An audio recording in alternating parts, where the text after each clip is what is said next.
Welcome. When someone passes away, their assets, including money and property, are referred to as their estate. The assets in the estate need to be managed and distributed. This is the job of the personal representative. They are appointed after an estate is opened. If you expect to be appointed the personal representative, this video is for you. In this video, we will discuss locating the will, dealing with the bank accounts of the person who passed, paying for the funeral, getting the death certificate, and communicating with heirs. Before we begin, I want to take a minute to acknowledge that this is a hard time. You've experienced a loss, and handling an estate can feel overwhelming. It can be difficult to navigate the legal procedures when you're grieving. I am here to help. This video series will guide you through the basic steps you will need to take in preparing to open an estate. If you need help dealing with your loss, please reach out to someone you trust. We all need support. Let's talk about some of the words you will hear during this process. Estate administration is the process of managing and distributing someone's property after they die. You may also hear this process referred to as probate. We will use the term decedent to refer to the person in your life who has passed away. Property may refer to both personal property, such as a car or furniture, and real estate, or real property. The property the decedent owned when they died is referred to as their assets. This may also include bank accounts and investments. A personal representative, sometimes called an executor, is someone who is appointed to handle the legal affairs of the decedent's estate. You will also hear the terms Register of Wills and Orphans Court. The Register of Wills is the clerk of the Orphans Court. When you file estate documents, you will submit them to the register. They can assist you with forms and information. Visit the register's website at registers.maryland.gov.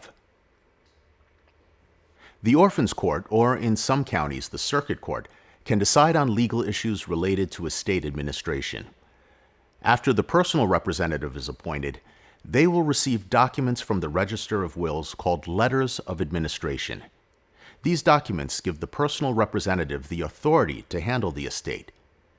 We will continue to explain other terms throughout the video series. First, a warning. Do not distribute assets until the estate is opened and administered. Additionally, do not use the decedent's assets to make payments on their behalf until you open the estate and are appointed personal representative. If you loan your funds to the estate, the Orphans Court will need to review and approve reimbursement. This happens after the estate is opened.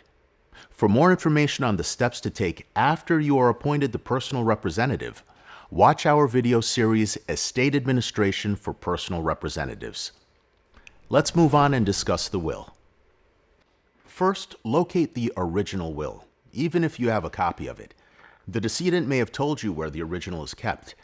If you're not sure where to find it, there are a few places to look. The decedent may have placed it in a safe deposit box at a bank, a safe place within their home, with their lawyer, or on file with the Register of Wills. If the will is in a safe deposit box, a limited court order may be required to get it. Talk to a lawyer for more information. You will need the original when you file to open the estate. In situations where the original is lost, the Orphans Court may allow you to use a copy. However, this requires all heirs to consent to the use of a copy. If all heirs and legatees do not consent, then you will have to file a petition with the court to request to use the copy. If you cannot find the original will, talk to a lawyer. Next, let's discuss the decedent's bank accounts. If you held a power of attorney for the decedent and were using it during their lifetime to manage their funds, your ability to use the power of attorney stops immediately upon the decedent's death. This means that you can no longer access or use the decedent's accounts. The decedent may have bank accounts in their name only. Those accounts are not available until a personal representative is appointed. You are appointed personal representative only after you file a petition to open the estate with the Register of Wills. Keep in mind that even if you are named as the personal representative in the will, you can take no action until appointed by the Register of Wills or by the court and are provided with letters of administration. For information on what to do with the decedent's bank accounts after you are appointed personal representative, watch our video series on estate administration for personal representatives. You may have a joint bank account with the decedent, meaning your name is on the account. Depending on the type of account, you may be able to continue to take money from it. Talk to a lawyer to find out more.